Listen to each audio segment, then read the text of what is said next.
이제 바울이 이 두 번째 편지를 마무리하면서 이 3장에 와서 두 가지 이야기를 하게 되는데, 우리가 어떻게 말씀을 마지막 때 붙들고 살아갈 것인가. 그래서 첫 번째 얘기로 바로 지난번에 같이 나눈 것처럼 3장 1절 3절까지는 선교적인 관점에서 우리가 이 말씀이 복음이 전파되는 것, 그래서 복음이 전파되어서 그럼을 알미암아 하나님께 영광이 되는 것, 그것에 대해서 이제 이야기를 했다면, 4절 이후에서는 복음이 교회 안에서도 하나님의 말씀이, 예수 그리스도의 말씀이 교회 안에서도 지켜져야 하고, 그것을 우리가 단단히 붙들어야 하고 그 말씀에 순종해야 한다라는 취지로 이 본문을 이제 이 편지를 마무리를 하게 됩니다. 첫 번째 편지에서도 한번 이 언급이 됐었어요. 누구냐 하면은 게으른 사람들에 대해서 한번 언급을 했었습니다. 그래서 어떤 게으른 사람들이 있었느냐, 이제 그 첫 번째 편지도 우리가 함께 말씀 나왔지만 마지막 때가 되면 될수록 어떤 사람들이 있었냐면은, 우리가 세상적인 일을 해서 무엇하냐, 우리가 뭐 농사를 짓고 양을 키우고 물건을 사고 팔고 해서 무엇하냐, 좀 있으면 예수 그리스도께서 다시 재림하실 것인데 이런 거 다 필요 없다. 우리는 그냥 전혀 계속 기도에만 힘쓰고 다른 거 아무것도 하지 말고 오직 말씀을 읽고 묵상하고 그런 거에만 집중해도 시간이 모자라다. 일면 듣기에는 상당히 옳아 보이지만 그렇지 않았다는 겁니다. 실제로 사도 바울이 그렇게 가르치지도 않았고, 그래서 그런 사람들이 일을 안 하고, 당연히 일을 안 하니까 수입이 없죠. 그러니까 이 사람들을 먹여 살리기 위해서 교회 공동체가 같이 더 힘을 써야만 했었던 상황이 생겼다는 겁니다. 이런 사람들이 한두 명이 아니라 여러 사람들이 있었기 때문에 이 사람들을 먹여 살리기 위해서 다른 사람들이 자신의 양식을 내어 놓아야 하고, 자신이 일해서 번 수입을 함께 나누어 써야 하는 그런 일들이 생겼다는 것이죠. 그것이 어느 정도 것이 아니라 다른 사람들에게 피해가 갈 정도로 일이 있었다는 것이죠. 그래서 첫 번째 편지에서 그러지 말아라. 게으른 자들아 너희들 그러지 말아라. 그것이 나의 가르침이 아니었다. 예수님의 재림이 그렇게 금방 너희들이 생각하는 것처럼 시간적으로 금방 이루어진다고 내가 가르친 적도 없고, 설령 그렇다 하더라도 지금 하고 있는 일 다 내어버리고 이렇게 하라고 한 적도 없다. 근데 그 첫 번째 편지를 받아놓고서도 여전히 이들이 바뀌지 않았다는 거예요. 그래서 이 두 번째 편지에서 사도 바울이 한 번 더 이야기를 다시 언급을 하면서 그러면 안 된다 라고 얘기를 하고 있습니다. 그러면 안 된다고 얘기하면서 이것이 나 개인의 명령이 아니라 지금 이 4절부터 마지막 절까지 보시면 아시겠지만 예수 그리스도의 이름으로 명하고 있어요. 자신의 개인적인 권위로 얘기하는 것이 아니라 예수님의 권위를 빌어서 얘기하고 있다는 거예요. 그러니까 사도 바울이라는 인간 개인의 권위로 얘기하는 것이 아니라 예수 그리스도께서 직접 보내신 사도 바울로서의 권위를 가지고 이 명령을 하고 있다는 거예요. 이 명령이 단순한 부탁이 아니라 실제 헬라어 단어에서는 군대에서 상관이 부하에게 사용하는 명령하는 그 단어로 사용해서 명령을 하고 있어요. 절대적이라는 겁니다. 하나님의 질서가 예수 그리스도의 가르침이 그렇지 않다라고 얘기를 하는 거예요. 그 가르침을 너희가 지켜야 한다. 너희가 지금 하고 있는 것은 그 가르침에서 한 개인의 가르침 혹은 사회의 가르침이 아니라 예수 그리스도의 가르침에서 벗어나 있다 라고 지적하고 얘기하고 있다는 거예요. 그러면서 그런 사람들을 경계하고 교회 공동체가 그런 사람을 어떻게 징계할 것이냐, 본문 14절에 보니까 누가 이 편지에 한 우리 말을 순종하지 아니하거든 그 사람을 지목하여 사귀지 말고 그로 하여금 부끄럽게 하라. 그러나 원수와 같이 생각하지 말고 형제와 같이 권면하라. 이게 무슨 뜻이냐면은 공개적으로 그 사람이 무엇을 잘못했는지 알려야 한다는 거예요. 쉬쉬하고 덮는 것이 아니라 공개적으로 그 사람이 예수 그리스도의 어떤 가르침을, 말씀에 대해서 어떤 불순종을 하고 있는지에 대해서 모두 공유해야 하고, 그래서 어떻게 징계를 할 것이냐, 사귀지 말고 그 사람과의 관계를 끊으라는 거. 이거 엄청나게 무서운 말이죠. 왜냐면은 사실 기독교는 관계의 종교라고 해도 맞는 말이잖아요. 하나님과 사람과의 관계, 사랑의 관계, 사람과 이웃 간의 관계에 대해서 기독교가 얘기를 하고 있는데, 말씀이 얘기를 하고 있는데, 그 관계에 대해서 관계를 끊으라고 하고 있는 거예요. 근데 물론 이제 사도 바울이 이런 방식의 징계를 여러 편지에서 사용을 해요. 언급을 해요. 그런데 이 데살로니가 후서에서의 이 징계의 수위는 사실 그렇게 가혹한 수준은 아니에요. 일상적인 교제는 하되 그와의 깊은 교제를 하지 말라는 뜻이거든요. 그러니까 교회에 나와서 얼굴 쳐다보지도 않고 인사도 안 하고 눈도 안 마주치고 그런 게 아니라 인사도 하고 뭐 안부도 물을 수 있지만 그 사람과의 깊은 교제는 하지 말아라. 그래서 15절에 얘기하기를 원수와 같이 생각하지 말고 형제같이 권면하라. 그 사람을 정죄하라는 것이 아니라 공개적으로 그 사람의 잘못된 불순종을 언급했다고 해서 그 사람을 정죄하려는 모임이 아니라 그 사람이 어떻게 하면 다시 그리스도의 가르침에 순종하게 할 수 있을까? 우리가 무엇으로 도울 수 있을까? 함께 고민하고 사랑으로 그것을 해결하라는 겁니다. 그러니까 완전히 관계를 끊으라는 얘기는 아니죠.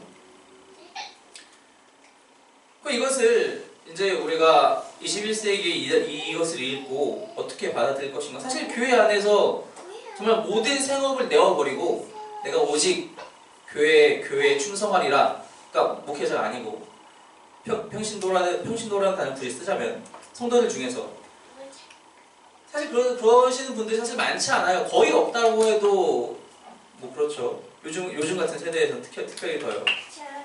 사실 근데 이 문자적으로 실제로 이렇게 사시는 분들이 있기는 있어요. 어디 있느냐? 주로 이단에 많이 있죠. 이단 그런 종파에서 사람들을 이렇게 그러니까 유혹을 하고 또 효독시키는 이야기 중에 하나가 마지막 때가 다가오는데 지금 너희가 그렇게 세상 속에 나아가서 난잡하게 살 때가 아니다. 우리끼리 모여서 홀리하게 거룩하게 살아야 하고 우리끼리 모여서 우리끼리 돈 쓰고 우리끼리 먹고 살고 우리끼리 즐겁게 살아야 한다라고 현혹한 사람들 얼마나 많이 있습니까? 그래서 몇몇 이단 그런 단체들의 앞에 그 피해자 가족들이 나가서 우리 아내, 우리 남편, 우리 자식들을 돌려주시오라고 피켓 들고 서 있는 분들 얼마나 많아요, 그죠?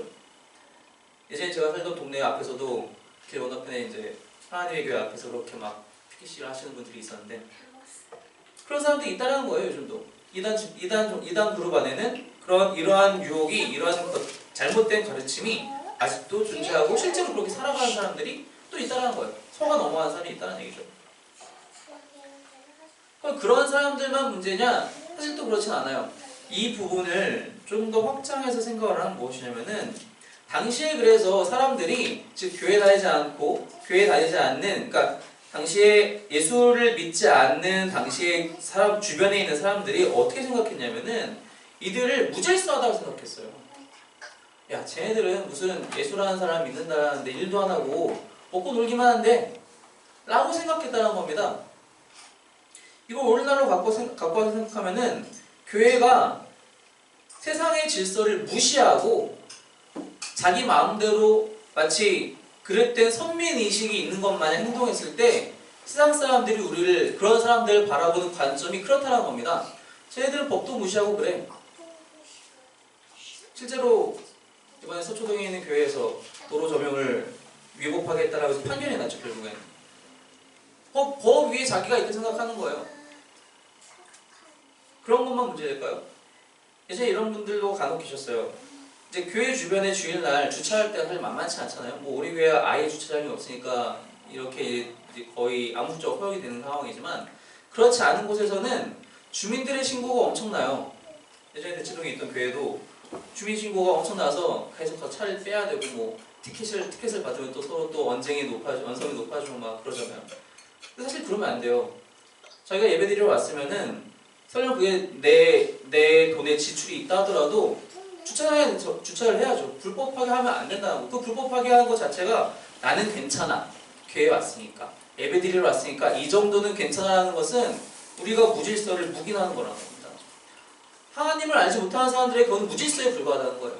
이것이 우리를 억압하고 우리를 핍박하려는 법이 아니라 사회가 굴러가기 위한 질서인데 그것을 우리가 무시한다는 것은 그것은 선민의식에 불과하다는 겁니다. 당시의 사람들이 그렇게 느꼈고 요즘의 사람들도 교회를 바라볼 때 그렇게 바라보고 있는 것이 분명히 있다는 겁니다. 우리가 그것을 버려야 한다는 거예요.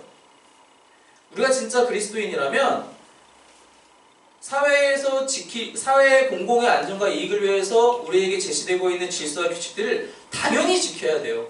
우리는 사실 이것보다 더 높은 규칙을 지켜야 하는 거잖아요. 예수 그리스도의 가르침이 그것보다 사실 더 어려워요. 사실 사회의 법과 질서는 오히려 그리스도인이라면은 그리스도인들답게 살면은 그건 당연하게 지켜져야 되는 거예요, 사실은. 살인하지 말라, 도적질하지 말라. 그게 사회법에도 있고 예수 그리스도의 가르침도 동일하게 있어요. 근데 예수님의 가르침은 더 하잖아요. 미워하는 마음도 갖지 말아라. 가늠하는 마음도 갖지 말아라. 거짓을 하려는 마음조차도 품지 말아라. 그게 예수님의 가르침이에요. 예수님의 가르침을 따르자면은 사회의 질서는 사실 오히려 더 쉬워야 되죠. 근데 우리는 그것을 오히려 무시하려 한단 말이에요. 그래서는 안 된다는 것입니다. 너희가 진짜 그리스도인이라면 너희가 예수 그리스도의 가르침을 또 그 가르침을 전달하는 나의 이 명령을 너희가 권위 있게 받아들인다면 그래서는 안 된다. 10절에 우리가 많이 평상시에 인용하는 이야기를 하죠. 사도 바울이. 누구든지 일하기 싫어하거든 먹지도 말게 하라. 이게 예수님의 가르침인지는 잘 모르겠어요. 하지만 그때나 지금이나 통용되는 말이긴 하죠. 이러한 이야기들도 그러니까 사회적인 암묵적인 이런 질서가 있는데 이것을 거스른다면 당연히 세상에서 모범이 될 수 없다는 것입니다. 사도 바울은 그렇게도 데살로니가에서 사역하면서 그들에게 본이 되기 위해서 열심히 자신의 생활을 점검하고 자기가 어떻게 일하고 사역하는 것을 다 보여줬는데 그들의 삶의 모습을 통해서 그 데살로니가의 지역의 다른 주민들에게 그 모범이 되지 못한다면 그것은 예수의 가르침이 아니다 라고 얘기하고 있다는 것이죠. 그래서 그런 자들을 경계해야 하고 그런 자들을 징계해야 하는데 그런 자들을 징계할 때는 그 사람들을 정죄하려는 목적이 아니라 그 사람들을 사랑하여 형제와 같이 그들이 다시 회복돼서 말씀에 순종하는 사람들이 될 수 있도록 그 목적을 가지고 그 태도를 가지고 그 마음을 가지고 그들을 징계하고 그들을 부끄럽게 하라. 그래서 그들이 다시 돌아올 수 있도록. 편지를 마무리하면서 이제 사도 바울이 이제 기도와 이제 축원을 하죠. 너에게 평강을 주시고 주께서 너희 모든 사람과 함께 하시기를 원하노라. 이 모든 일들 때문에 사실은 사도 바울이 첫 번째와 두 번째 편지를 통해서 언급한 모든 문제들 때문에 교회에 혼란이 있고 사람들 사이에 다툼이 있을 때 이제는 이런 모든 것들이 이 예수의 가르침 그리고 그것을 전달하는 나의 이야기의 편지들을 통해서 다 해결이 되고 너희 가운데 평강이 있기를 원한다. 17절에서 그래서 사도 바울이 이것이 내가 불러주고 내가 직접 사인하는 편지니까 다른 헛된 가르침과 혼동하지 말아라. 주 예수 그리스도의 은혜가 너희 무리에게 있을지어다 하고 이제 편지를 마칩니다. 우리가 그리스도인이라는 것은 물론 우리가 선택받은 자들이긴 합니다. 예수 그리스도 하나님께서 이미 에베소서에서 사도 바울이 얘기했던 것처럼 창세전에 이미 우리를 선택하셔서 우리가 구원받게 하셨어요. 그렇다면 그것을 우리가 감사해야 되고 또 더욱더 겸손해야 할 이유지 그것이 우리가 마음대로 우리의 어떤 이익을 위해서 권리를 위해서 행사할 수 있는 근거는 되지 않는다는 겁니다. 우리는 더욱더 겸손하고 감사한 마음으로 그리스도의 가르침과 말씀에 더욱더 순종해야 한다는 것입니다. 그렇게 행할 때 사회의 질서는 당연히 지켜지게 되고 이를 통해서 다른 사람들이 예수를 알지 못하는 사람들이 우리를 통해서 와 교회 다닌다고 하는데 저 친구는 야 정말 준법정신도 투철하고 뭐 하나 어기는 일이 없고 약속을 그르치는 일이 없고 거짓을 말하는 적이 없고 야 대단하다 어떻게 저렇게 삶을 잘 관리할 수 있을까 이런 모범을 보여줄 수 있게 된다는 겁니다. 그랬을 때 그들이 하지 못하는 것 그들이 열심히 노력을 해도 하지 못한 것을 우리가 무엇을 갖고 있기 때문에 그들과 다르게 무엇을 갖고 있기 때문에 이런 것들이 가능한지를 드디어 얘기할 수 있는 찬스가 생길 수 있다는 것. 우리에게 말씀이 있기 때문에 우리에게 예수 그리스도의 가르침이 있기 때문에 우리에게 하나님의 사랑이 있기 때문에 그분의 도우심이 있기 때문에 이런 것이 가능하다라고 우리가 입을 열어 드디어 증거할 수 있게 된다는 것입니다. 저 여러분 모두가 바로 이 그리스도의 가르침에 날마다 순종하여 우리의 삶이 더욱더 세상 가운데서 빛을 발하고 그래서 그 일을 통하여서 다른 사람들에게 그리스도를 또한 전달할 수 있는 귀한 채널이 귀한 통로가 될 수 있기를 주님의 이름으로 축원합니다. 이제 함께 기도하겠습니다.